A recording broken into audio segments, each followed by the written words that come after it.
இயேசுவே நன்றி. ஹalleluya. Praise the Lord. Praise you, Jesus. Thank you, Jesus.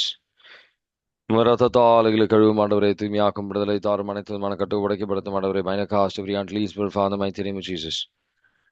And Mary intercede for us. Hail Mary, full of grace, the Lord is with thee. Blessed are you amongst women, blessed is the fruit of thy womb, Jesus. Holy Mary, Mother of God, pray for us sinners, now and at the hour of our death. Amen. Mother Mary, intercede for us. கண்களும் காதுகளும் திறக்கப்படட்டும் ஆண்டவரே. இயேசுவே நன்றி. Hallelujah. Praise the Lord. இன்னைக்கு வந்து mark நற்செய்தி 15வது அதிகாரத்தில் இருக்கின்றோம்.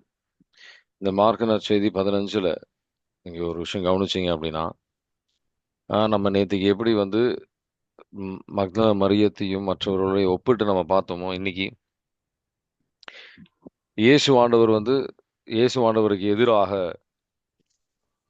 அந்த மறைநூல் வல்லுனர்கள், அந்த சபையில் இருக்கிற எல்லாரும் அவருக்கு எதிராக, அந்த மூப்பர்கள் எல்லாருமே அவருக்கு எதிராக நிற்கின்றார்கள். அவரை வந்து புறக்கணிக்கின்றார்கள். அவருக்கு அதுக்கு வந்து ஒரு பதிலே கொடுப்பது கிடையாது. பிலாத்து வந்து கேள்வி கேட்கும்போது அதுக்கு திரும்ப ஒரு பதிலும் வந்து அவரு சொல்லவே இல்லை. திரும்ப வந்து ஒரு பதிலை அவர் கொடுக்கறது கிடையாது.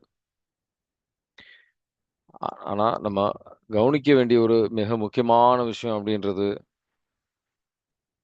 பாராபாஸோட நம்ம ஒப்பிட்டு பார்க்க இன்னைக்கு வந்து ஆண்டவர் இயேசு ஆண்டவரையும் பாராபாஸையும் ஒப்பிட்டு பார்க்க நம்ம கடவுள் வந்து அழைக்கின்றார். இயேசு ஆண்டவர் வந்து பீலாத்து சொல்றாரு, இவர் வந்து ஒரு ஒரு தவறும் செய்யல அப்படின்ட்டு. ஆனா பாரபஸ் அவர் வந்து ஒரு கொலை செய்திருக்கின்றார். அவங்களுக்கு எதிராக செயல் ரோம சாம்ராஜ்யத்திற்கு எதிராக செயல்பட்டிருக்கிறார். கொள்ளை செய்திருக்கின்றார், திருடி இருக்கிறார். இயேசு ஆண்டவர் அவர் வந்து ஒரு விதமான ஒரு வன்முறைக்கும் அவர் சென்றது கிடையாது. ஒரு சாக்ரிஃபிஷியல், அவங்க எதிரியை நேசி அப்படின்னு தான் அவர் சொன்னார். இந்த உலகத்தை சார்ந்த ஒரு ராஜ்யம் அல்ல என்னோட ராஜ்யம் அப்படின்னு தான் அவர் சொல்றாரு. ஆனா பாரபாஸ் என்ன மாதிரி ஒரு நபராக இருந்தார்? ரோமிய ராஜ்யத்திலிருந்து எனக்கு விடுதலை வேணும் அப்படின்னு சொல்லி அவர் வந்து அவரோட முயற்சியினால் பல விஷயங்கள் செய்ய முயற்சி செஞ்சிருந்தவர். அவர் இயேசுவானவர் வந்து துன்பத்தை ஏற்றுக்கொண்டவர். ஆனா பாரபாஸ் அந்த ராஜ்யத்திலிருந்து விடுபெறுவதற்கு ரோமியர்களுக்கு எதிராக போரிட முயற்சி செய்தவர். ஆனா இயேசுவாண்டவர் தான் வந்து புறக்கணிக்கப்படுகின்றார். பாரபாஸ் தேர்ந்தெடுக்கப்படுகின்றார். மக்கள் தேர்ந்தெடுக்கின்றார்கள். எதனால? ஒரே ஒரு காரணம், பாரபாஸ் வழியாக ஒரு வெற்றி வரும். பாரபாஸ் ஏன் இந்த மாதிரி வந்து தேர்ந்தெடுக்கப்படுகின்றார்? நம்ம ஒவ்வொருத்தரும் பாரபாஸோட ஒரு நிலையில் இருக்கின்றவர்கள். நம்ம தான் வந்து பாவிகள். நம்மளை வந்து இயேசுவானவருக்கு பதிலாக நம்ம வந்து ஒவ்வொருத்தருமே நம்ம வந்து மீட்கப்படுகின்றோம். இது ஒரு அநீதியான ஒரு செயல். நம்ம ஒவ்வொருத்தருமே வந்து அவர் பாவத்தையே அவர் மேல அவர் எடுத்துக்கிறார். அவர் பாவத்தை வந்து எல்லா பாவத்தையும் வந்து அவர் மேல அவர் எடுத்திருக்கின்றார். அவர் வந்து பாவமாக மாறுகின்றார். அதை நம்ம வந்து அதோட ஆழம் என்ன கேட்டீங்கன்னா, நானும் இன்னும் புரிஞ்சுக்கலன்னு சொல்லுவேன். 2 கொரிந்தியர் 5வது அதிகாரம் 21வது வசனம், அவர் பாவமாக மாறினார் நமக்காக, நம்ம ஒவ்வொருத்தருக்காக அவர் வந்து பாவமாக மாறினார். வாசிக்கிறீங்களா? 2 கொரிந்தியர் 5:21. நாம் கிறிஸ்து வழியாக தமக்கு ஏற்புடையவராகுமாறு கடவுள் பாவம் அறியாத அவரை பாவ நிலை ஏற்க செய்தார். ஆமேன். ஆமேன். இங்கிலீஷ்ல he became sin அப்படின்னு போட்டிருக்கும்.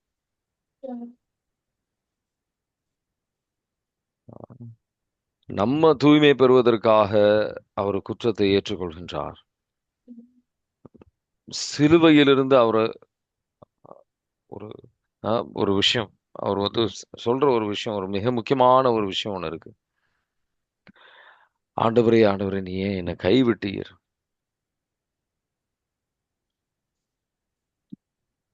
அது ஒரு மிக முக்கியமான ஒரு வசனம். நம்ம அனைவரும் தியானிக்க வேண்டிய ஒரு வசனம்.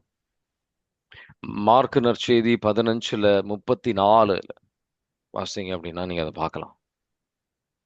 இதை அவர் வந்து சத்தம் போட்டு அவர் சொல்றார், எல்லாரும் கேட்கக்கூடிய விதத்தில். வாசிக்கிறீங்களா?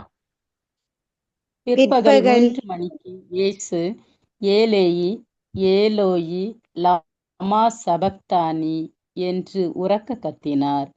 என் இறைவா, என் இறைவா, ஏன் என்னை கைவிட்டீர் என்பது அதற்கு பொருள். ஆமீன். Praise the Lord. ஆமேன். இதை சொல்வது வழியாக, இப்ப இது ஒரு கேள்வி, சிந்திச்சு பதில் சொல்லுங்க. எந்த பதில் சொன்னாலும் வந்து நம்ம எல்லாரும் தியானிக்க அழைக்கப்பட்டிருக்கின்றோம். சரி தவறு அப்படின்றது ஒன்றும் கிடையாது.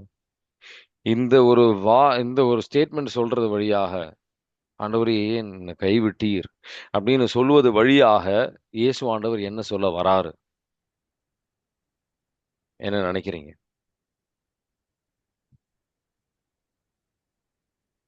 உங்களுக்கு என்ன வந்து தோணுதோ நீங்க வந்து சொல்லலாம். சரி தவறு அப்படின்றது ஒன்றும் கிடையாது. நம்ம அனைவரும் கற்றுக்கொள்ள வருகின்றோம். சொல்றீங்களா?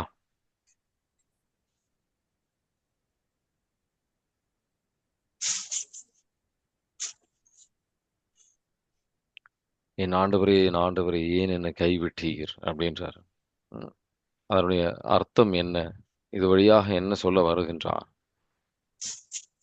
இந்த விதத்தில் நமக்கு பல பேருக்கு நமக்கு தோணி இருக்கலாம். இயேசு ஆண்டவரும் இதே மாதிரி சொல்றாரு சிலுவையிலிருந்து. என்ன நினைக்கிறீங்க இதை பத்தி?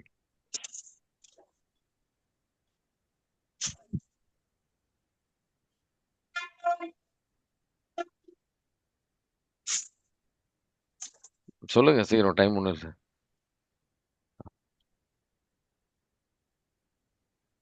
அவர் வந்து மனித நிலையில மாதிரி யோசிச்சிருப்பாருங்களா? மனித நிலையில ம் கடவுள்கிட்ட கேட்டுப்பாருங்களா? வேற ஏதாவது சிந்தனைகள் இருக்குங்களா?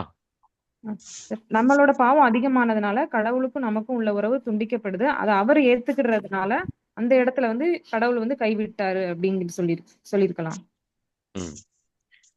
ஸோ நீங்க வந்து இந்த பிபிலியத்தை நம்ம சரியா புரிஞ்சுக்கணும் அப்படின்னா நம்ம அதை முழுமையாக நம்ம சிந்திக்கணும்.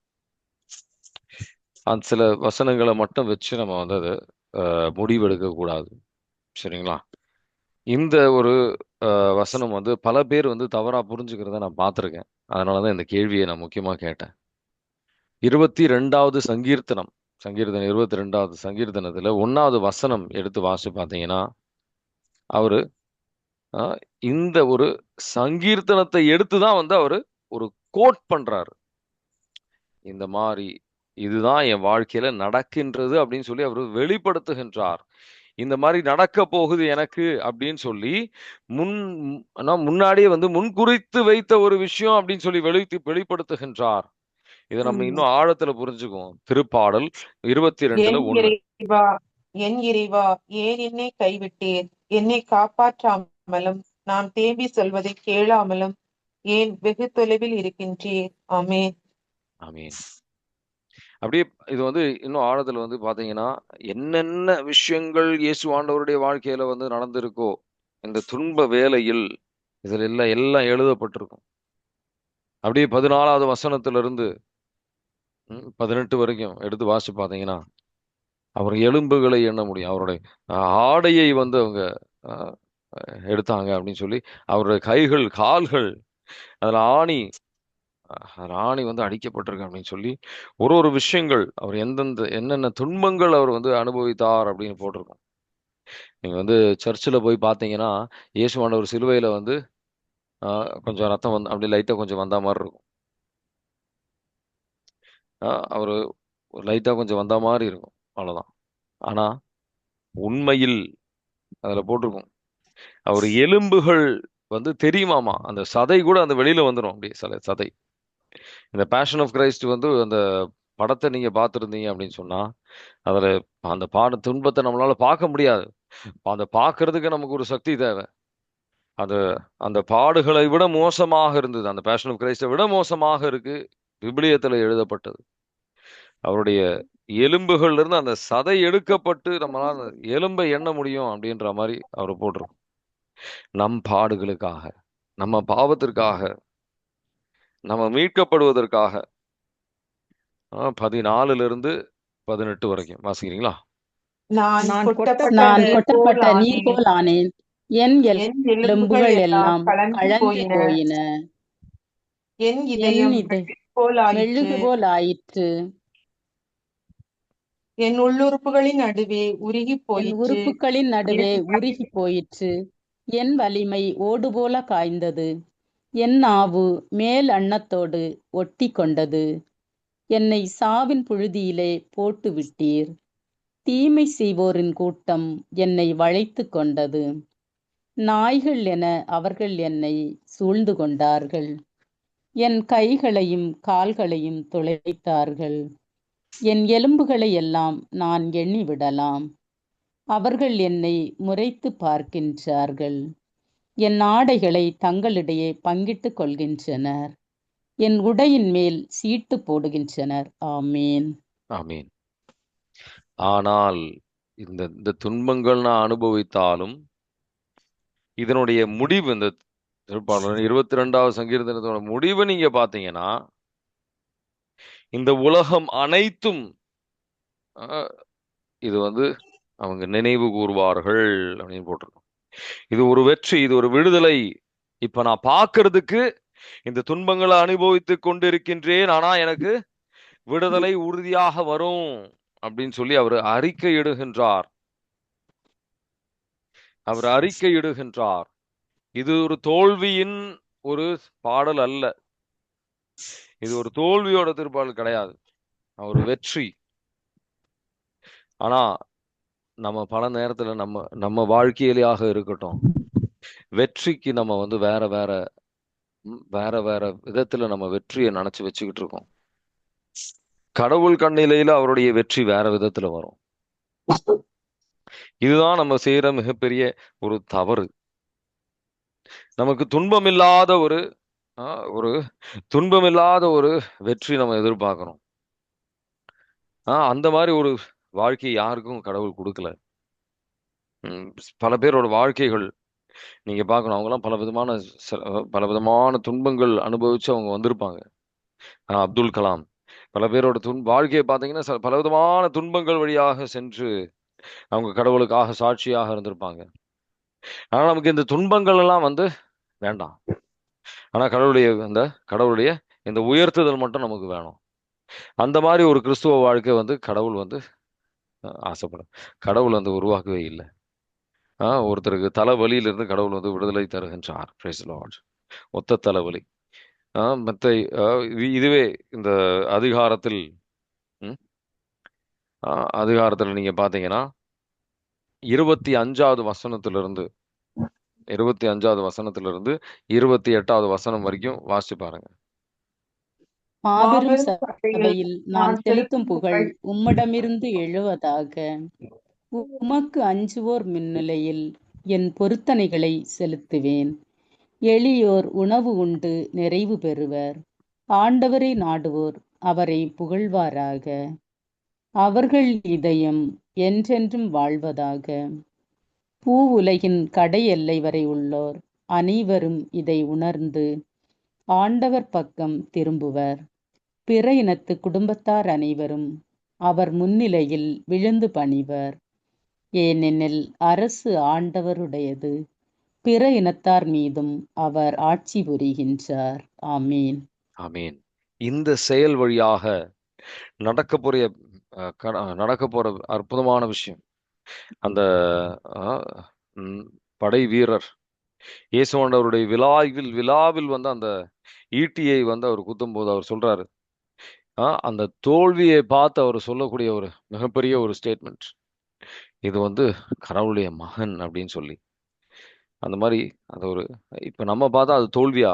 இதை பத்தி நம்ம இந்த மீட்பை பத்தி எல்லாம் தெரியலன்னா இயேசுவாண்டவர் அங்க அழிஞ்சுகிட்டு இருக்கிறாரு அப்படின்னா நமக்கு தோணும். இல்ல, ஒரு உண்மையாக இது கடவுளுடைய மகன் அப்படின்ட்டு, இதுதான் மெஸ்ஸியா அப்படின்ற மாதிரி ஒரு அறிக்கை இடுகின்றார். நம்ம ஒவ்வொருத்தருக்குமே சில துன்பங்கள் வரும்போது நம்ம இன்னைக்கு சிந்திக்க போற விஷயம் இதுதான். நம்ம நம்ம சிந்திக்க போற விஷயம் இது ஒரு மிக முக்கியமான விஷயம். நம்ம அது எந்த விதத்தில் ஏற்றுக்கொள்கின்றோம் அப்படின்ட்டு. சரிங்களா? இன்னைக்கு இது இன்னும் ஆழத்துல சிந்திக்க போறோம். ஆண்டவருடைய வல்லமை மிக்க கரத்தில் எப்படி இயேசு ஆண்டவர் அவரையே அர்ப்பணித்தாரோ நம்மளால அர்ப்பணிக்க முடிகின்றதா?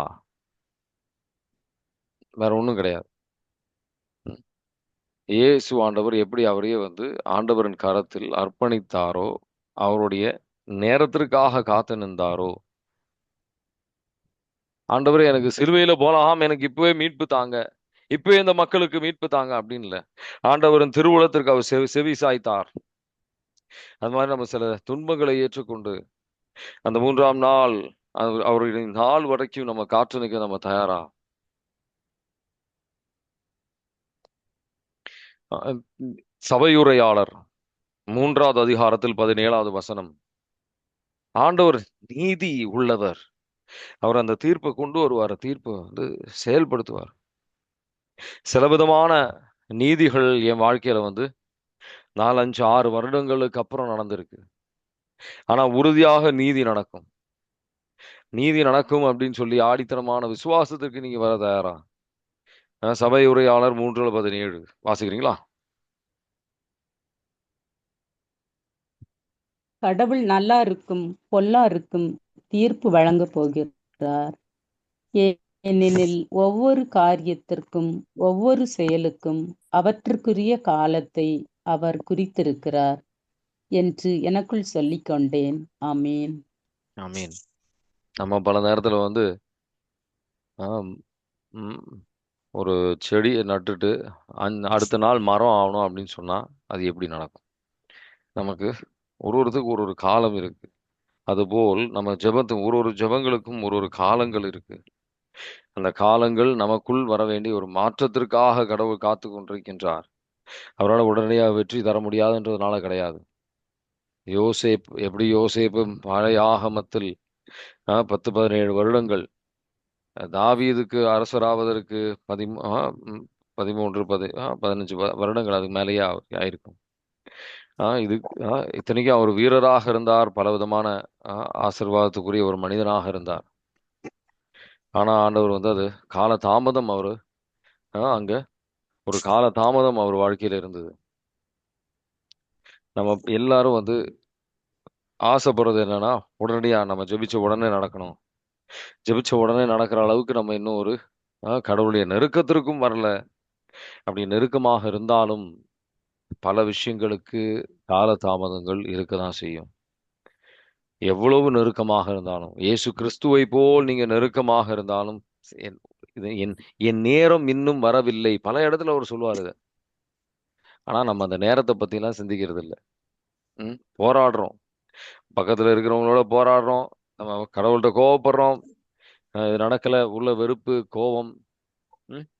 அவங்க அநீதி செஞ்சாங்க, அவங்கனாலதான் நான் இந்த மாதிரி இருக்கிறேன். புலம்பல்கள். இதனால கடவுளை விட்டு படிப்படியாக விலகிக்கிட்டு இருக்கிறோம். அதை நம்ம சாதாரணமான மக்கள் அப்படின்றது கிடையாது. பல பல மக்கள் கன்னியர்களா இருக்கட்டும், சில பேர் ஜெபிக்கும் போது அவங்க படிப்படியாக கடவுளை விட்டு விலகி வருவதை நம்ம கவனிக்கலாம். சூழ்நிலைகளை ஏற்றுக்கொள்வது தயாராக இல்லை, பாரங்களை ஏற்றுக்கொள்வது தயாரா இல்லை. சிலுவை இல்லாம தான் நம்ம கடவுளை நெருங்கி வரணும் ஆசைப்படுறோம். சிலுவை இல்லாம பொறுமையாக அவருக்காக காத்திருக்க தயாரா இல்லை. ஏசாயா 30:18 வாசிக்கிறீங்களா?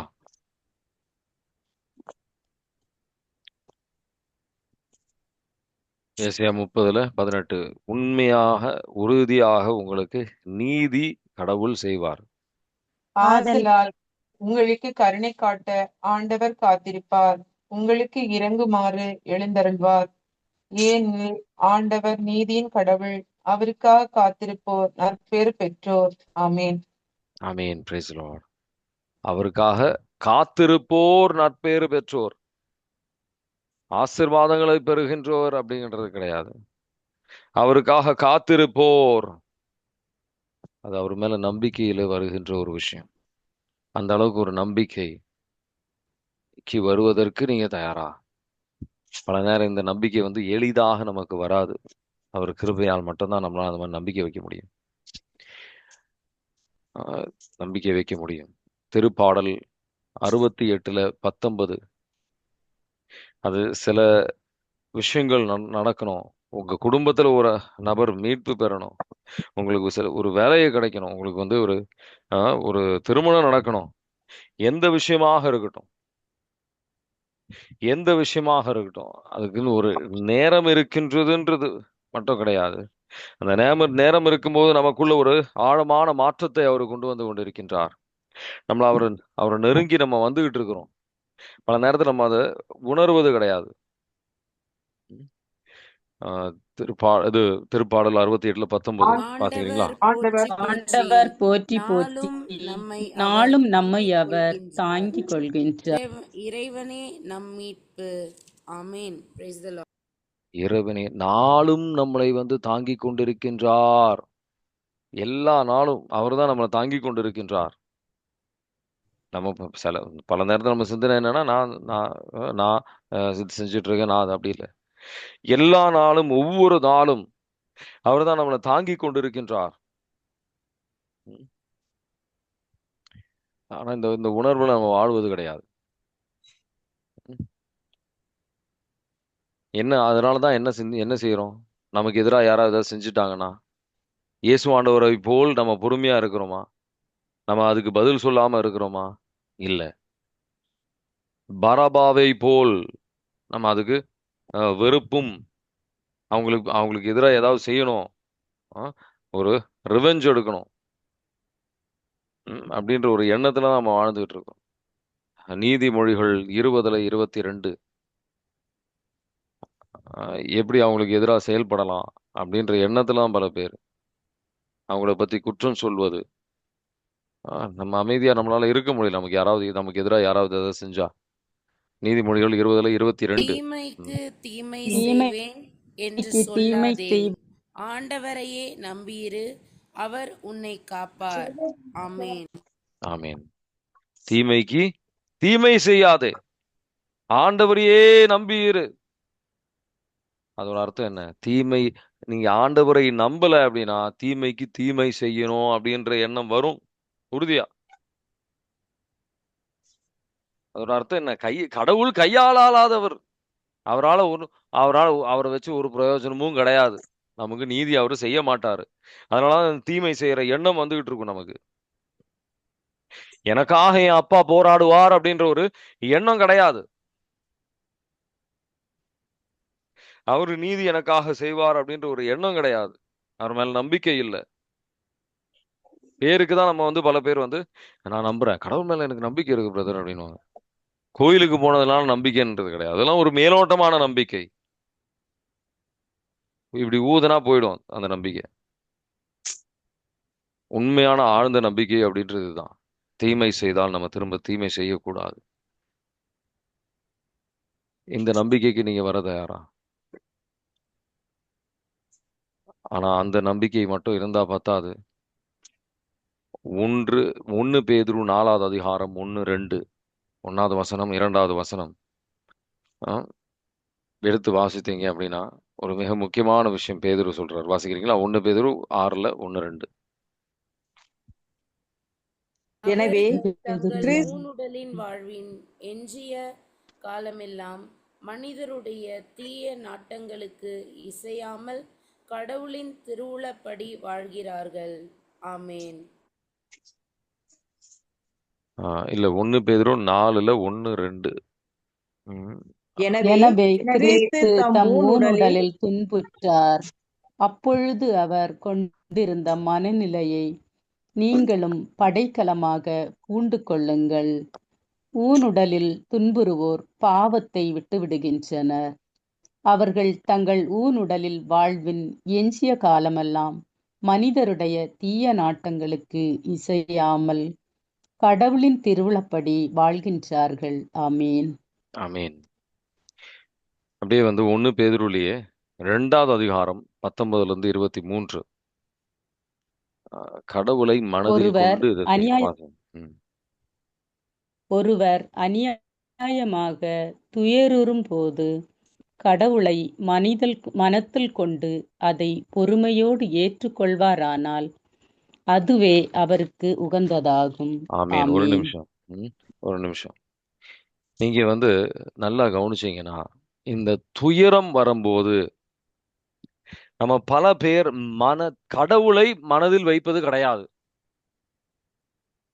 நம்ம கொஞ்ச நாள் தியானித்தது மாதிரி, ஐயோ நான் பாவம் அப்படின்ற சிந்தனைக்கு தான் நம்ம போறோம். கடவுள் மனதில் அதான் நம்பிக்கை வைக்கின்ற அடையாளம் அதுதான். உண்மையா நம்பிக்கை இருக்கு. கடவுள் பார்க்கறாரு. கடவுளுக்கு நான் ஏற்றபடியா நான் செயல்படணும். கடவுள் இந்த மாதிரி ஒரு துன்பத்தை பெற்று ஒரு துன்பத்தை ஏற்றுக்கொண்டு ஒரு எடுத்துக்காட்டு ஒரு முன்மாதிரியாக இருந்தார். அடுத்து வர வசனங்களை நீங்க வாசிக்கலாம். இயேசு கிறிஸ்துவோட ஒரு முன்மாதிரியை பற்றி. அப்பதான் நம்ம உண்மையாக கிறிஸ்துவர்கள். ஒரு நாய் கடிக்குது, நம்ம திரும்ப கடிச்சோம்னா அதோட அர்த்தம் என்ன? நம்மளும் அந்த மாதிரி நாய் மாதிரி தான் ஆயிட்டு இருக்கோம். பெரிய வித்தியாசம்லாம் கிடையாது. நம்ம ஒரு உண்மையா கடவுளுடைய பிள்ளைகள், இயேசு ஆண்டவருடைய உண்மையா கிறிஸ்துவர்கள், இயேசு ஆண்டவருடைய பிள்ளைகள் அப்படின்னா நம்ம திரும்ப திரும்ப மற்ற மனிதர்களை போல் வாழ்வதற்கு பதிலாக இயேசு கிறிஸ்து நல்ல ஒரு எடுத்துக்காட்டாக கடவுளை மனதில் கொண்டு, சாத்தா கடவுளை மனதில் வைக்கவே விட மாட்டான். நம்ம துன்பத்தை பத்தி தான், நம்மள வேதனையை பற்றி தான் அவன் சிந்திக்க வைப்பான்.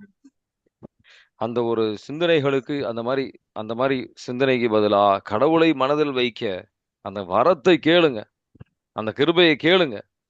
துன்பங்கள் வரும்போது கடவுளை பற்றி சிந்திக்கணும். ஆண்டவரே நீங்க செயல்பட்டது போல் செயல்படுறதுக்கான கிருபை எனக்கு தாங்க. பிலிப்பியர் 1:29 போட்டிருக்கோம். அவருக்காக துன்பப்படுவதற்கு அப்படின்னு சொல்லி ஒரு ஒரு கிருபை அப்படி நம்ம உங்களுக்கு கொடுக்கப்பட்டு இருக்கின்றது அப்படின்னு சொல்லி பிலிப்பியர் 1:29 வாசிக்கிறீங்களா? ஏனெனில் கிறிஸ்துவிடம் நம்பிக்கை கொள்வதற்கு மட்டும் அல்ல, அவருக்காக துன்பங்களை ஏற்பதற்கும் நீங்கள் அருள் பெற்றுள்ளீர்கள். ஆமீன். ஆமீன். நீங்க இன்னும் பரபாவை போல் இருக்க முயற்சி செய்ய போறீங்களா? இல்ல இயேசு கிறிஸ்துவை போல் உண்மையான கிறிஸ்துவர்களாக வாழ்வதற்கு அவருடைய கிருபையை நாட போறீங்களா? அவ்வளவுதான். வேற ஒன்றும் கேள்வி ரொம்ப சிம்பிளான ஒரு விஷயம் தான். இன்னைக்கு நம்ம தியானிக்கிற விஷயம் இதுதான். இயேசு கிறிஸ்துவை போல் இருக்க முயற்சி செய்ய போறீங்களா? கடவுளை மனதில் கொண்டு இயேசு கிறிஸ்துவை போல் இருக்க போறீங்களா? இல்ல பரபாவை போல் இப்ப எப்படி நம்ம இது வரைக்கும் வாழ்ந்துட்டு இருக்கோமோ அதே போல வாழ போறீங்களா? பரபா அவர் என்ன செய்யறாரு? இந்த ரோமியர்களுக்கு போராட்டம். உங்க வாழ்க்கையில போராடுனது போதும். அமைதி கொண்டு இருந்தீங்கன்னா உங்களுக்காக கடவுள் போராடுவது அவர் தயாரா இருக்கிறாரு. நீங்க போராட இந்த பிரச்சனைகள் இன்னும் அதிகப்படுகின்றதே ஒழிய அது கம்மியாகவே இல்லை.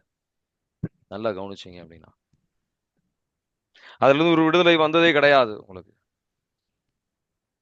இன்னும் அதிகப்பட்டிருக்கு. அதை புரிந்து கொள்ளுங்கள். சரிங்களா?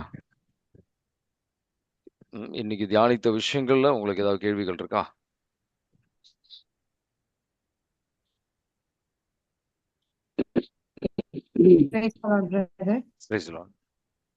அது என் இறைவா ஏன் என்னை கைவிட்டார், அது புரியல. அது எதுக்காக சொன்னாரு கிளியரா? அது இப்போ ஒரு எடுத்துக்காட்டுக்காக சொல்றேன்.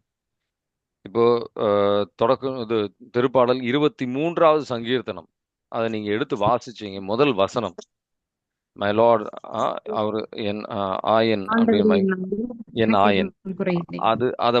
அதை வாசிச்சாவே அது நமக்கு மனப்பாடமா தெரியும். கரெக்ட் தானே? பெரும்பாலும் நிறைய பேருக்கு மனப்பாடமா தெரியும். கரெக்டா? சோ அது வர வசனங்கள் நமக்கு அவர் எப்படி அவரு ஆயனாக இருக்கின்றார் அப்படின்னு நமக்கு புரியுது. அதுல வாசிக்கும் போது கரெக்ட் வாசிச்சு இருக்கீங்களா? வாசிக்கும் போது உங்களுக்கு புரியும் அவர் எப்படி ஆயனா இருக்காரு அப்படின்றது உங்களுக்கு புரியும். கரெக்டா? அதே மாதிரி 22வது சங்கீர்த்தனத்துல 22வது சங்கீர்த்தனத்தை நீங்க எடுத்து வாசிச்சு பாத்தீங்கன்னா அவர் கோட் பண்றாரு, ஒரு விஷயத்த கோட் பண்றாரு. சரிங்களா?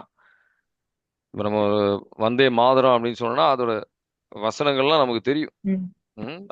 அது கோட் பண்றாரு. 22வது சங்கீதம் கோட் பண்றாரு. அதோட அர்த்தம் இப்போ நான் துன்பத்தை இப்ப அதுல 2-3 அர்த்தங்கள் இருக்கு. ஒண்ணு நான் இது முன்னாடியே நான் எழுதப்பட்டிருக்கு, நான் இந்த மாதிரி துன்பப்படுவேன், ஆனா எனக்கு ஒரு வெற்றியின் காலம் வரும்.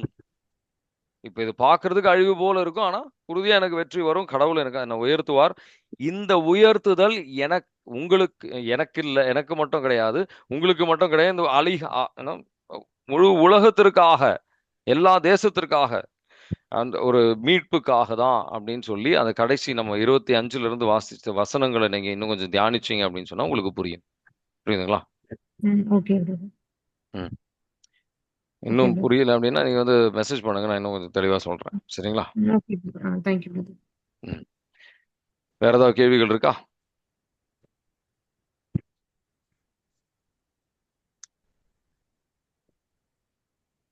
ஏன்னா அது ஒரு முக்கியமான ஒரு டாபிக். உங்களுக்கு தெளிவா புரிஞ்சா உங்களுக்கு இன்னும் ஆழப்படலாம். அடுத்தது நம்ம தொடக்க நூல் 15வது அதிகாரத்திற்கு செல்றோம். ம். ஒரு நபருக்கு வந்து இதயத்தில் வேதனை இருக்கின்ற ஒரு நபருக்கு கடவுள் வந்து ஹீலிங் தராரு. Price the Lord. சரிங்களா? ஒரு ஹார்ட்ல ஒரு இஷ்யூ ஒரு நபருக்கு கடவுள் வந்து ஹீலிங் தராரு.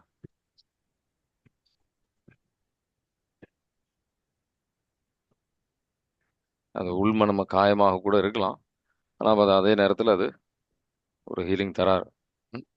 சரி, நம்ம அடுத்த இப்போ தொடக்க நூல் 15வது அதிகாரத்திற்கு நம்ம செல்கின்றோம்.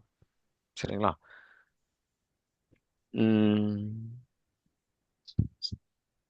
சரி, ஓகே. ஒரே நிமிஷம்.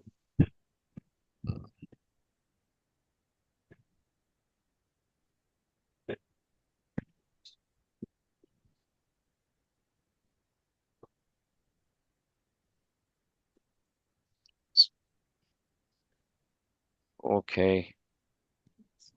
தொடக்க நூல் 15வது அதிகாரம். இதுல வந்து முக்கியமா நீங்க சில விஷயங்கள் கவனிக்க வேண்டியது என்ன அப்படின்னா, தொடக்க நூல் 15ல ஒரு கடவுள் வந்து ஒரு உடன்படிக்கையை உருவாக்குகின்றார். யாரு? அப்ரஹாமோட ஒரு உடன்படிக்கை. அவரு சொல்ற ஒரு முதல் வசனத்தை மட்டும் கொஞ்சம் தியானிச்சு தியானிச்சுட்டு அதுக்கப்புறம் நம்ம வந்து செல்வோம். சரிங்களா? அதுக்கப்புறம் அந்த உடன்படிக்கையை பத்தி சிந்திப்போம். தொடக்க நூல் 15ல 1வது வசனம் வாசிக்கிறீங்களா? நிகழ்ச்சிகளுக்கு பின் ஆண்டவரின் வாக்கு ஆபிரகாமுக்கு ஒரு காட்சி காட்சி வழியாக வழியாக வந்து அறிவித்தது. ஆபிராம், அஞ்சாதே, நான் உனக்கு கேடயமாக இருப்பேன், உனக்கு பெரும் கைமாறு கிடைக்கும். ஆமென். ஆமென். நான் உனக்கு கேடயமாக இருப்பேன் அப்படின்னு சொல்றாரு. ஐ ஆம் யுவர் ஷீல்ட் அப்படின்னு சொல்லி. சரிங்களா? அவர் வந்து ஒரு தூதர் வந்து கேடயமாக இருப்பாங்க அப்படின்றதெல்லாம் கிடையாது. அவரே வந்து ஒரு கேடயமாக ஒரு முழுமையான ஒரு பாதுகாப்பை தருவதற்கு அவர் தயாரா இருக்கின்றார். முழுமையா ஒரு கேடயமாக இருக்கிறாரு அப்ரஹாமுக்கு. ஏன் இதை சொல்றாரு அப்ரஹாம் கிட்ட? யாருக்காவது சொல்ல முடியுமா? 15வது அதிகாரத்துல 1வது வசனம். எதுக்காக இந்த மாதிரி ஒரு இது கடவுள்கிட்ட வந்து அப்ரஹாம் கிட்ட சொல்றாரு கடவுள்?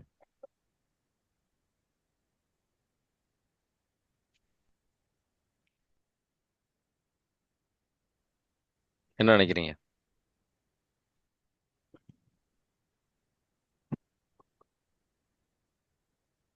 ஏதாவது அபிப்பிராயம் இருக்கா? உங்களுக்கு இன்னும் கொஞ்சம் சிந்திக்க வைக்கிறதுக்காக. ஏன்னா ஆண்டவர் வார்த்தையை வாசிக்கும் போது நம்ம ஆழத்துல சிந்திக்கின்ற நபர்களாக வரணும். அதை இன்னும் ஆழமா புரிந்து கொள்கின்ற நபர்களாக நம்ம மாறணும். அதுக்காக தான். ஏதாவது என்ன என்ன யோசிக்கிறீங்க? எதுக்காக நான் அஞ்சாதே, நான் வந்து நான் உன் கேடயமாக இருக்கின்றேன் அப்படின்றாரு. எதற்காக? அவருக்கு வந்து கீழ்ப்படுகிறவங்களுக்கு அவர் பாதுகாப்பு கொடுப்பாரு, அதனால கேடயமா இருப்பேன்னு சொல்லிருக்கேன். ஆக்சுவலா வந்து 14வது அதிகாரத்துல பாத்தீங்கன்னா அவர் வந்து ஒரு இடத்துல போய் போர் போட்டிருக்கிறாரு. போர்ல வெற்றி பெற்று வந்திருக்கிறாரு. இப்போ அந்த காலகட்டத்துல பாத்தீங்கன்னா ஒரு போரை போட்டு வெற்றி பெற்று வந்தா திரும்ப அவங்க வந்து சண்டை போடுவாங்க திரும்ப. புரியுதுங்களா? சோ அந்த திரும்ப அவங்க வந்துருவாங்களா அப்படின்னு சொல்லி அப்ரஹாமுக்குள்ள பயம் இருக்கு. அதனாலதான் முதல் வார்த்தையை வந்து அஞ்சாதே அப்படின்றார். புரியுதுங்களா? அஞ்சாதே, நான் வந்து நான் உன் கேடயமாக இருக்கின்றேன், உனக்கு வந்து ஒரு தீங்கும் வராது அப்படின்னு சொல்லி. ம்?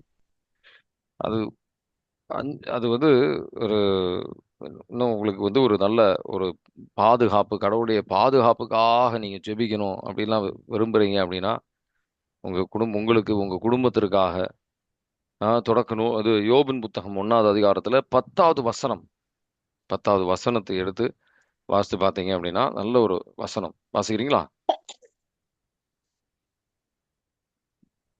யோபின் புத்தகம் 1:10.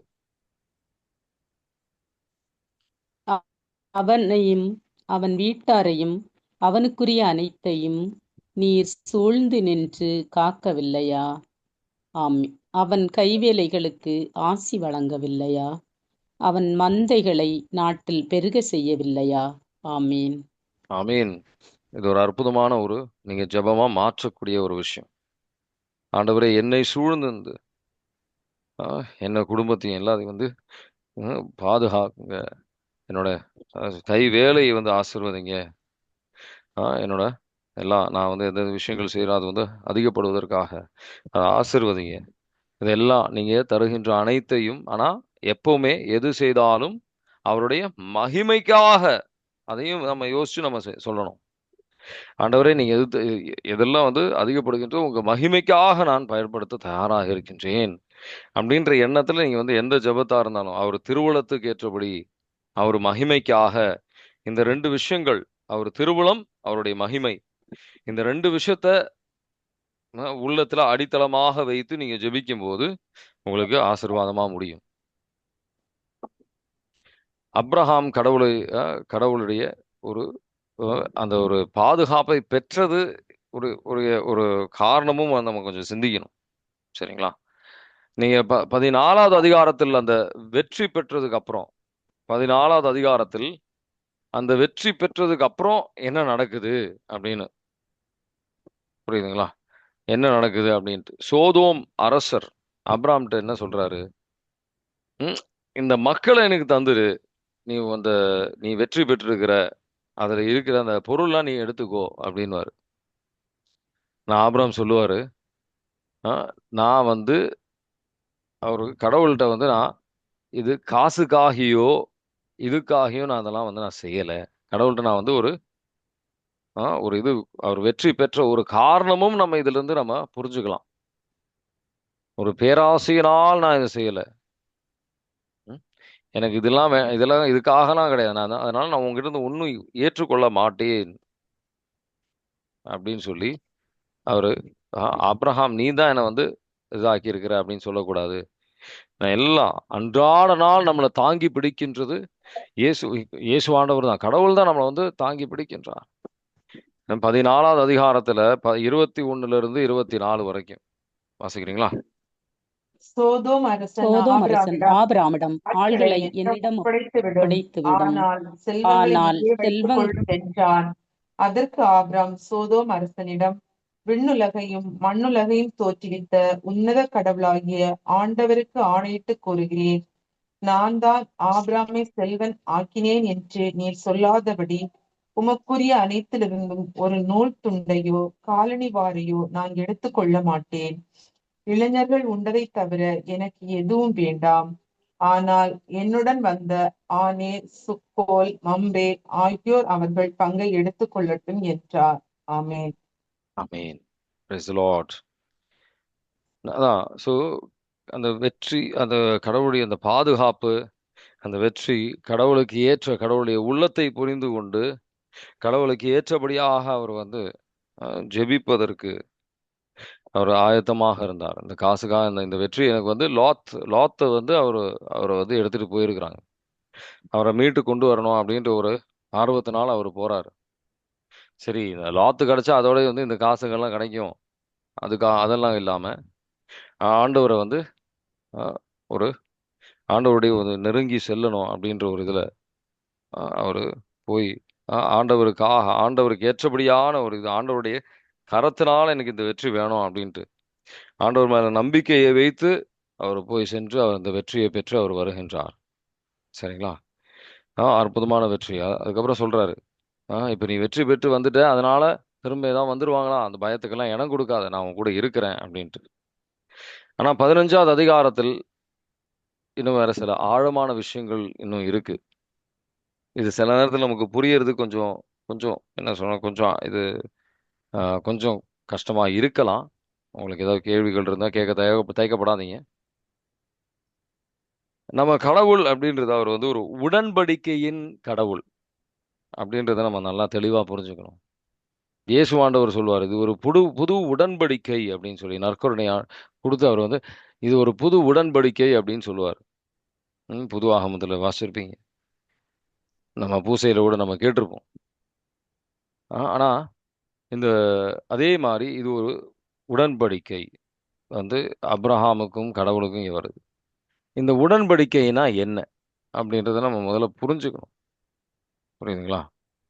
உடன்படிக்கைனா என்ன இன்னும் தெளிவா புரிஞ்சுக்கணும்.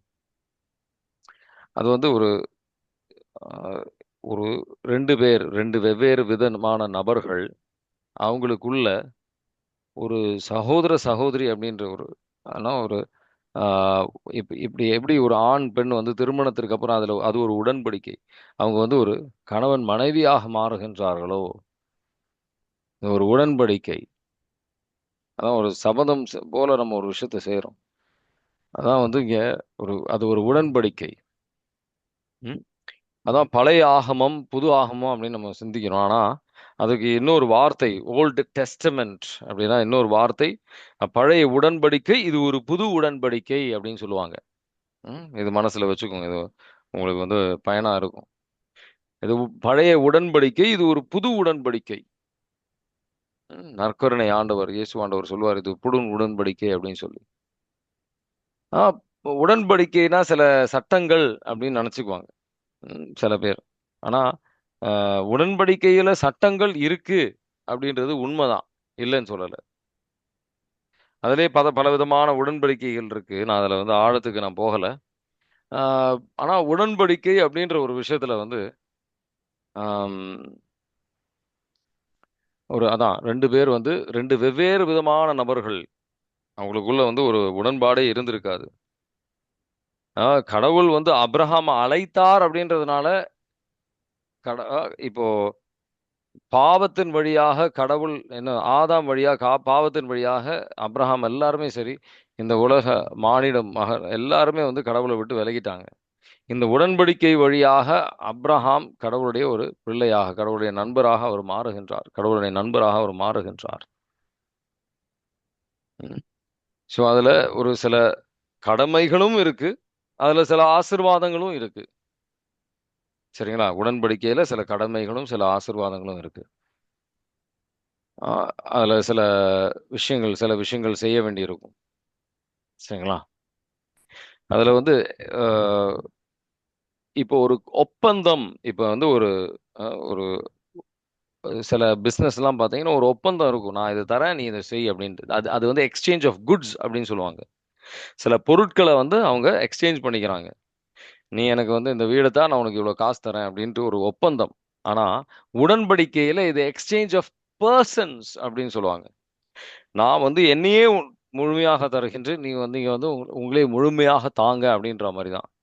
கடவுளுக்கும் நமக்கும் வந்து ஒரு முழுமையாக, அதுதான் 2 பேதுரு 1ல எல்லாம் போட்டிருக்கோம், 4ல போட்டிருக்கோம் நினைக்கிறேன். அதுல போட்டிருக்கோம், அவருடைய இறையன்மையில் நம்ம பங்கு பெறுகின்றோம் இந்த உடன்படிக்கையின் வழியா. அதனாலதான் வந்து எல்லார்ட்டையும் நான் வந்து டெய்லி பூசைக்கு போங்க அப்படின்னு. இன்னும் இதுல ஆழங்கள் நிறைய இருக்கு, நான் வந்து ஒரு மேலோட்டமா தான் இப்ப சொல்லிக்கிட்டு இருக்கேன். ஸோ இதுல இந்த தொடக்க நூல் 15வது அதிகாரத்துல ஒரு சடங்கு இருக்கும். நீங்க ஒரு சடங்கு இருக்கும் அங்க, சடங்கு.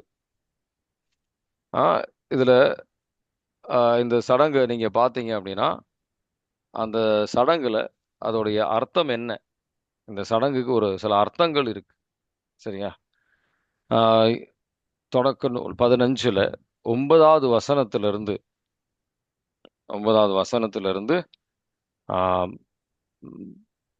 13வது வசனம் வரைக்கும் வாசிக்கிறீங்களா?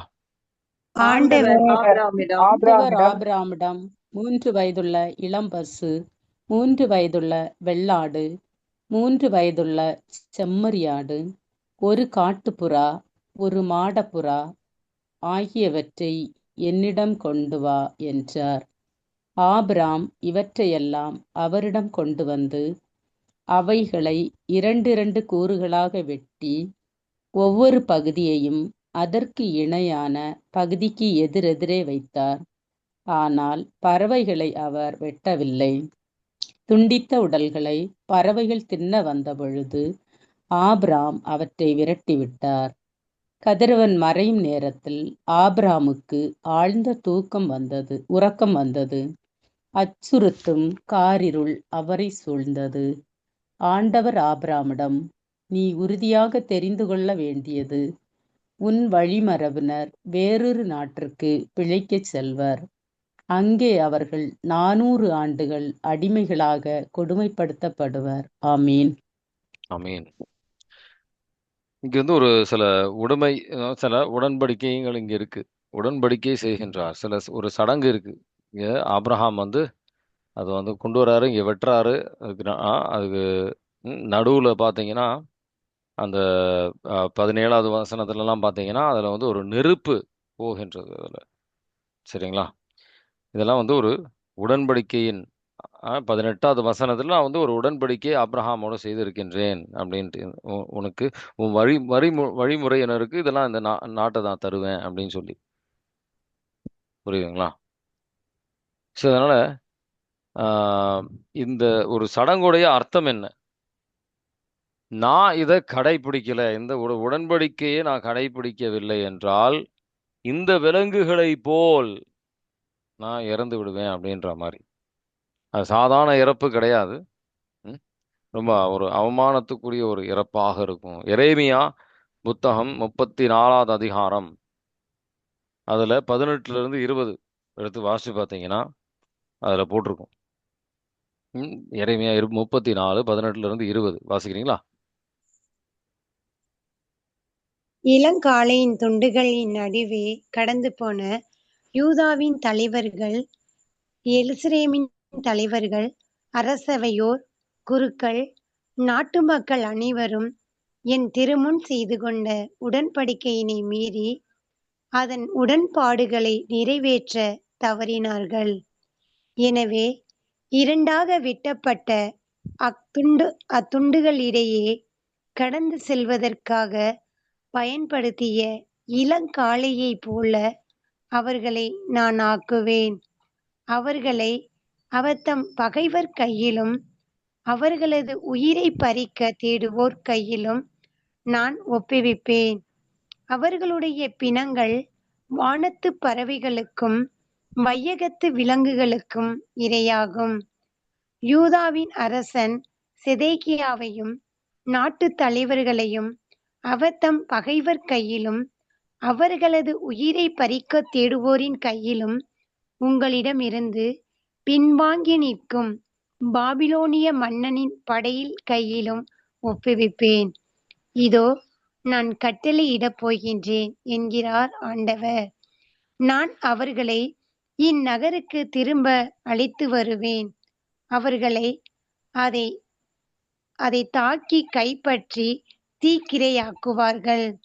யூதாவின் நகர்கள் குடியிருப்பற்று பாழாய் போகும்படி செய்வேன்.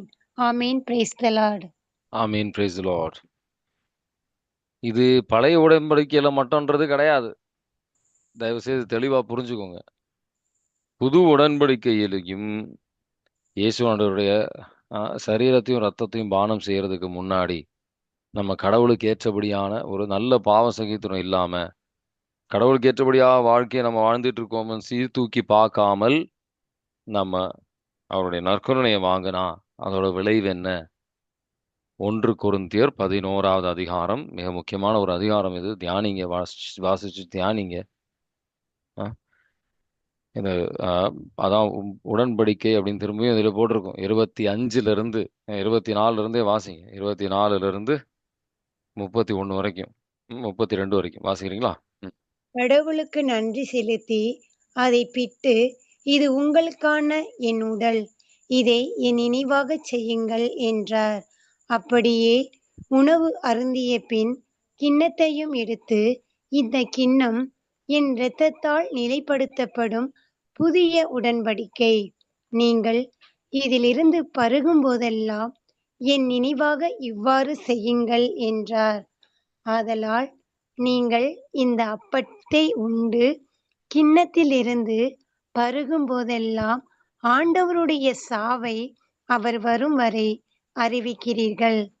ஆகவே எவராவது தகுதியற்ற நிலையில் இந்த அப்பத்தை உண்டால் அல்லது ஆண்டவரின் கிண்ணத்தில் பருகினால் அவர் ஆண்டவரின் உடலுக்கும் இரத்தத்துக்கும் எதிராக குற்றம் புரிகிறார். எனவே ஒவ்வொருவரும் தம்மையே சோதித்தறிந்த பின்பு இந்த அப்பத்தை உண்டு கிண்ணத்தில் பருக வேண்டும். ஏனெனில் ஆண்டவருடைய உடல் என உணராமல் உண்டு பருகுபவர் தம் மீது தண்டனை தீர்ப்பையே வருவித்துக் கொள்கிறார். இதனால்தான் உங்களில் பலர் வலுவற்றோராயும் உடல் நலமற்றோராயும் இருக்கின்றனர், மற்றும் பலர் இறந்தும் விட்டனர். ஆனால் நம்மையே நாம் சோதித்து அறிந்தோமானால் நாம் தீர்ப்புக்கு உள்ளாக மாட்டோம். இப்போது ஆண்டவர் நம்மை தீர்ப்புக்கு ஆளாக்கினால் அது நம்மை தண்டித்து திருத்துவதற்கே. உலகத்தோடு நாம் தண்டனை தீர்ப்பு அடையாது இருக்க இப்படி செய்கிறார். ஆமென். Praise the Lord. ஆமீன். Praise the Lord. அதனால இந்த நற்கருணையை வாங்குவதற்கு முன்னால நம்ம நல்ல விதமாக ஆயத்தப்பட்டு பாவ சங்கீதனம் செஞ்சு நம்ம வாங்கணும். அதுக்காக நான் பாவ சங்கீதனம் ஒரு குறைந்தபட்சம் மாசத்துக்கு ஒரு வாட்டியாவது நம்ம செய்யணும். கடவுளை விட்டு ரொம்ப நாள் விலகி இருக்கக்கூடாது. இது ஒரு மிக முக்கியமான ஒரு விஷயம். ஒரு உடன்படிக்கை அப்படின்றத புரிஞ்சுக்கோங்க. அந்த ஒரு மனநிலையில செயல்படுது. இந்த உடன்படிக்கையில இன்னும் பல விஷயங்கள் இருக்கு சொல்றதுக்கு. இன்னும் ஒரு எடுத்துக்காட்டுக்காக சொல்றேன். விடுதலை பயண நூல், இந்த மக்கள் எகிப்து தேசத்திலிருந்து வெளியில வரும்போது அவங்களோடையும் ஒரு உடன்படிக்கை அவர் செய்வார். விடுதலை பயண நூல் 24வது அதிகாரம் 11வது வசனம். விடுதலை பயண நூல் 24:11. இஸ்ரேல் மக்களின் தலைவர்கள் மேல் அவர் கை வைக்கவில்லை. அவர்கள் கடவுளை கண்டனர், உண்டு குடித்தனர். ஆமீன். ஆமீன். உண்டு குடித்தனர். இதுலயும் பல பல அடையாளங்கள் இருக்கும். இதுல ரத்தத்தை எடுத்து 6வது வசனத்தை எடுத்து பார்த்தீங்கன்னா, ரத்தத்தை எடுத்து தெளிப்பார்கள். ரத்தத்தை எடுத்து தெளிப்பார்கள். சரிங்களா? அதே மாதிரி ரத்தம் அதே மாதிரி இந்த மாதிரி ஒரு உணவு அங்க அவங்க சாப்பிடுவாங்க. இயேசுவாண்டவருடைய இதுலயும் நீங்க பார்க்கலாம். அவங்க ரத்தத்தை எடுத்து தெளிப்பார்கள். அந்த மக்கள் மேலேயும் தெளிப்பாங்க. மோசே அந்த ரத்தத்தை எடுத்து மக்கள் மேலேயும் தெளிவாங்க. இது ஒரு ரத்தத்தின் ஒரு உடன்படிக்கை அப்படின்ட்டு. இப்ப நமக்கு இருக்கிற உடன்படிக்கை ஒரு விலங்குகளோட ஒரு ரத்தத்தின் உடன்படிக்கை கிடையாது. இயேசுவாண்டவருடைய ரத்தத்தின் நமக்கு உடன்படிக்கை. அதை புரிஞ்சுக்கிட்டேன்னா அதோட முக்கியத்துவத்தை நம்ம புரிஞ்சுக்கணும். அதுக்கு தான் நம்ம இதை தியானிக்கின்றோம். இந்த ஒரு விஷயம் மட்டுமே இந்த பூசையை பற்றி இந்த ஒரு விஷயம் மட்டுமே நமக்கு ஒரு 1 மணி நேரம் 1.5 மணி நேரம் நம்ம இன்னும் ஆழத்துல சிந்திக்கக்கூடிய விவிலியத்துல இதை பத்தி இந்த உடன்படிக்கை விஷயத்தை பற்றி நிறைய விஷயங்கள், நிறைய அடையாளங்கள் போடப்பட்டிருக்கும். சரிங்களா? இது ஒரு ஆழமான ரொம்ப முக்கியமான விஷயம். இதில் நிறைய ஆசீர்வாதங்கள் இருக்கு. இந்த உடன்படிக்கையினால என்ன ஆசீர்வாதங்கள்லாம் நீங்க புது ஆகமத்துல பெருசாலாம் வாசிச்சிருக்க மாட்டீங்க. அது கடவுளுக்கு ஏற்றபடியாக நீங்க வாங்குறீங்கன்னா இன்னும் மேலான உறவுக்கு நீங்க செல்லலாம். அதுல நிறைய ஆசீர்வாதங்கள் இருக்கு. ஆனா நம்ம ஒரு மேலோட்டமான ஆன்மீக வாழ்வு தான் நம்ம வாழ்ந்துட்டு இருக்கிறோம். அதே நீங்க பார்த்தீங்கன்னா இந்த மாதிரிலாம் நாங்க செய்யலைன்னா எங்க மேல சாபம் வரட்டும் அப்படின்ற மாதிரியும் அவங்க சொல்லுவாங்க. சரிங்களா? ஸோ அடுத்த ஸோ இன்னும் ஒரு 4 நிமிடங்கள் தான் இருக்கு. உங்களுக்கு ஏதாவது கேள்விகள் இருக்கா இன்னைக்கு தியானிச்ச விஷயங்கள்ல?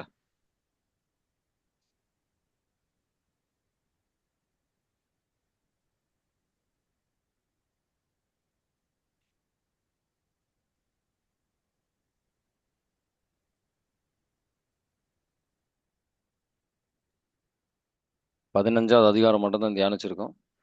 நாளைக்கு 16 இருக்கும். வேற ஏதாவது கேள்விகள் இருக்கு? பிரைஸ் தி லார்டுங்க பிரதர். praise the இந்த Lord. வீடியோ வந்து கொஞ்சம் தொடர்ந்து போட்டு விடுங்க பிரதர். ஒரு ரிக்வஸ்டா கேக்குறேன். ஏன்னா நாங்க வந்து இங்க வேலை செய்யறதுனால இவங்க எல்லாம் வந்துட்டாங்கன்னா எங்களால மெசேஜ் கேட்க முடியல. நீங்க இந்த ரெக்கார்டு அனுப்பிச்சீங்கன்னா நாங்க அதை கேட்டுக்கோங்க பிரதர். நான் போடுறேன்.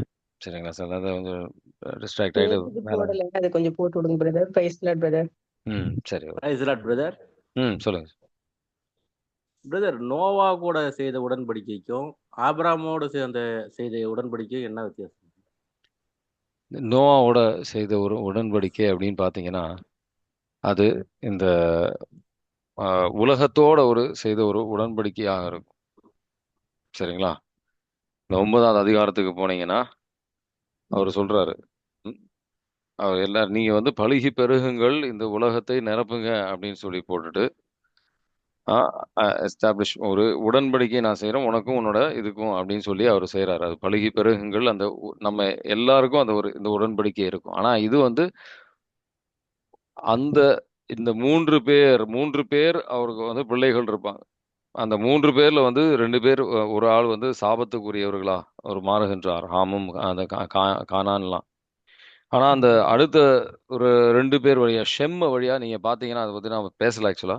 ஷெம் வழியா தான் வந்து அப்ரஹாம் வருவார் ஆக்சுவலா. நீங்க பாத்தீங்கன்னா ஷெம் அதான் நான் சொன்னேன், உடன்படிக்கைகள்லயே வந்து அந்த உடன்படிக்கைகளே ஆளப்படுகின்றது அப்படின்ற ஒரு விஷயம் இருக்கு. இதுல பாத்தீங்கன்னா அவருடைய இன்னும் வேற 2 உடன்படிக்கைகளுமே வந்து கடவுள் வந்து அப்ரஹாமோடு செய்வார். இந்த உடன்படிக்கையில ஒரு நிபந்தனை இருக்கிற உடன்படிக்கை. இந்த ஐசக்கை வந்து பலி கொடுக்கின்ற ஒரு நேரம் பார்த்தீங்கன்னா, ஒரு நிபந்தனை அற்ற, நீ ஒன்றும் செய்ய தேவையில்ல, நானே உனக்கு எல்லாமே செஞ்சிடறேன், நீ அதில் சில தவறுகள் செஞ்சாலும் பரவாயில்ல, நான் எல்லாமே பார்த்துக்கிறேன் அப்படின்ற மாதிரி ஒரு உடன்படிக்கை. அதனால அது ஒரு ஒரு ஒரு மேலோட்டமான ஒரு உடன்படிக்கை, இந்த உலகத்தோடையும் செய்கிற மாதிரி ஒரு உடன்படிக்கை. ஆனால் இது அப்ரஹாமோடு செய்கிறது அப்படின்றது கிடையாது. 13வது வசனம் 9ல் 13 பார்த்தீங்கன்னா, அந்த உடன்படிக்கை நோவாவோட மட்டும் இல்லை, அந்த உலகத்தோடையும் இருக்கு. திரும்ப நான் வந்து இந்த முழுவதும் இந்த உலகத்தை அழிக்க மாட்டேன். சில இடத்துல சில பாவத்துக்கு ஏற்றபடியான சில அழிவுகள் வரலாம், ஆனால் முழுவதும் அந்த இதை அழிக்க மாட்டேன் அப்படின்ட்டு இந்த விண்மீன் வழியாக வந்து ஒரு அடையாளமாக அவர் வந்து சொல்லுவார். ஸோ அது இந்த உடன்படிக்கை எல்லா மாமிசத்திற்கு மேலேயும் மாமிசத்தோடையும் அவர் வந்து செய்கிறேன் அப்படின்ற மாதிரி அவர் சொல்லுவார். ஆனால் அப்ரஹாமோட இருக்கிற உடன்படிக்கை அப்படின்றது வேற. அது வந்து அது வழியாக அரசர்கள் வருவாங்க, அது வழியாக தான் வந்து மெஸ்ஸியா வருவார். அது மாதிரி அது ஒரு ஆழமான, இன்னும் என்ன சொல்லுவோம், ஒரு மேன்மையான உடன்படிக்கை. இன்னும் நம்ம இந்த உடன்படிக்கைகளை பற்றி ஆழமாக சிந்திப்போம். கவலைப்படாதீங்க. சரியா? நன்றி பிரதர். தேங்க்யூ. நல்ல ஒரு கேள்வி. ஓகே, இயேசுவே நன்றி. ஹalleluya, praise the Lord, praise Jesus. thank you Jesus. ரத்தத்தால் எங்களை கழுவும் ஆண்டவரே, தூய்மையாக்கும் விடுதலை தாரும். அனைத்து விதமான கட்டு உடைக்கப்படுத்தும் ஆண்டவரே, bind cast every unclean spirit, Father, mighty name of Jesus. Mother Mary, intercede for us. Hail Mary, full of grace, the Lord is with thee. Blessed are you amongst women, blessed is the fruit of thy womb, Jesus. Holy Mary, Mother of God, pray for us sinners now and at the hour of our death. Amen. Peace be with you. God bless you. Thank you.